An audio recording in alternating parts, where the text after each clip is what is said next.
So community leaders say the increasing number of zip guns or homemade handguns are being confiscated on the Cape Flats is adding an extra layer of complexity for authorities who are already grappling with high levels of violence and gang activity. Leaders say police say despite zip guns being homemade, they are still deadly and claim lives in their communities. Nasiphi Same joins us live for an update. I'm trying to imagine what a zip gun even looks like. Are you able to describe that for us, Nasiphi? Naledi, zip guns are made out of a series of materials that you can find at home.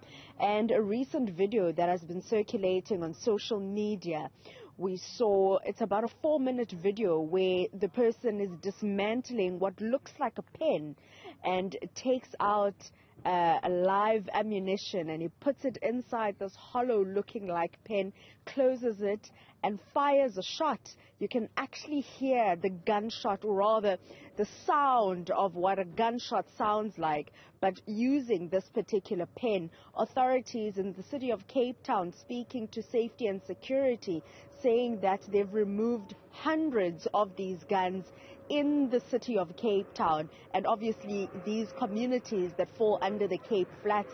And as you mentioned, authorities, which is police and law enforcement agencies, already grappling with the proliferation of illegal firearm and ammunition in these communities. And now we're adding this homemade zip guns into the mix. But to talk to us further, I'm joined by Imran, who's the CPF PRO here in Elsies River. We both saw that video where the person is dismantling this pen and demonstrating how it works. Are you any way concerned about these homemade guns that we are seeing? And now it seems like they're taking it a step a notch and moving away from just, the ordinary material that we find at home. Yes, most definitely.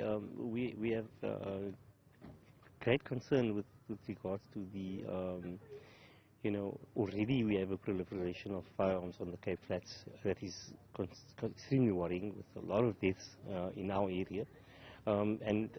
The appearance of these rather innocent-looking zip guns, really, if this gets unleashed on the Cape Flats, it will create even more chaos and deaths, and because it's so easily concealable, and our law enforcement wouldn't be looking for a pen, at the crime scene. So we're having going to have a really big problem if these zip guns. We know that zip guns is used, and as you said, there's a lot being confiscated. Our neighborhood watches also are commonly, and it's very easy to produce. But something that is as easily concealed as a pen, that has a new dimension to how vulnerable victims would be in situations where these weapons are used. And also because it's not a conventional weapon, the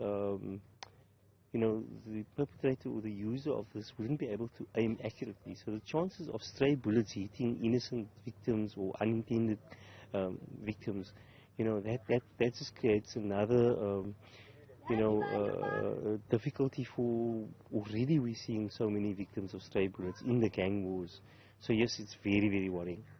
And Elsies is one of those communities in the Cape Flats that actually grapples with violent crime or gang wars that sees community at times not only having to live in their homes and not be able to go out, but also caught in these stray, caught in stray bullets. Yes. Where we're standing right now, a 14-year-old boy, Roderick Harris, was shot about a month ago by a stray bullet just for coming to the spaza shop behind us.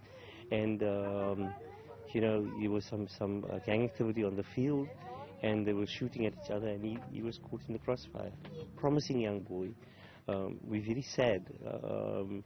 He was in grade 8 learner, and his life was just snubbed like that because of a stray bullet. And this is the consequences of this ongoing gang wars, but also the proliferation of firearms, and like I said, zip guns just add another dimension to that.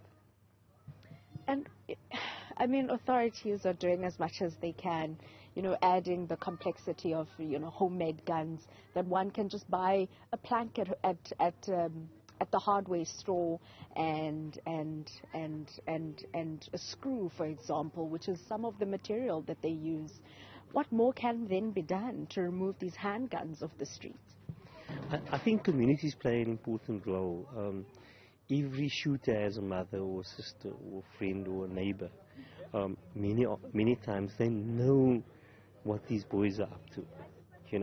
It's difficult for them to speak out, but it's about time that communities take charge and actually come forward with information. Anonymously, there's a lot of tip-off lines.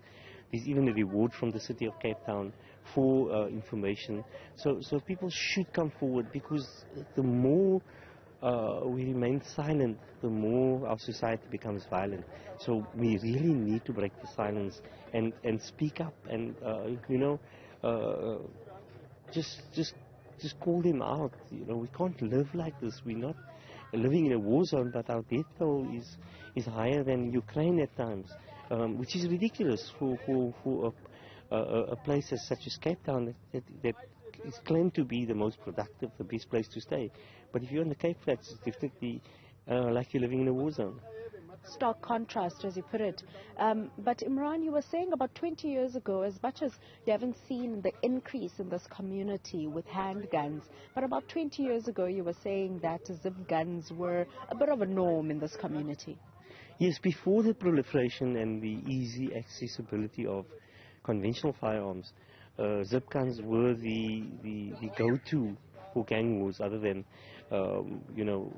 hand-to-hand combat with knives and fists. These gangs would create zip guns, and it was quite an industry at the time, especially in the townships as well.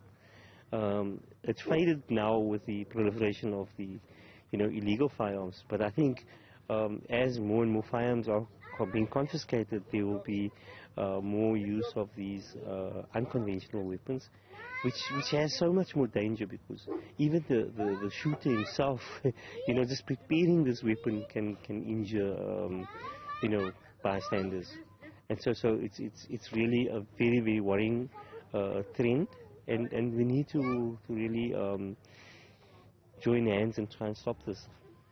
Imran, the CPF PRO from Elsies River, concern in many communities in the Cape Flats, as you heard Imran saying, that with the proliferation of illegal firearms, including ammunition, the added complexity of these handguns and homemade zip guns are going to be quite the concern, as the material that many use is material that can be bought at a hardware store, even found in someone's home. I mean, looking at some of the zip guns that the city of Cape Town has confiscated over the years, one used what looked like a plank and used duct tape around it, including some metal and a live ammunition. So it doesn't really take much in order for people to use creative means to create these very much lethal homemade guns.